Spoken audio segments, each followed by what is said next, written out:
Senator Susan Collins spoke today at the Fallen Firefighter Congressional Flag Presentation.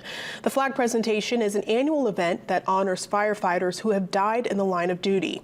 Collins says, quote, "From the Twin Towers to devastating wildfires and local emergencies, Americans have seen firefighters run toward danger while others flee, and our nation is united in gratitude," unquote.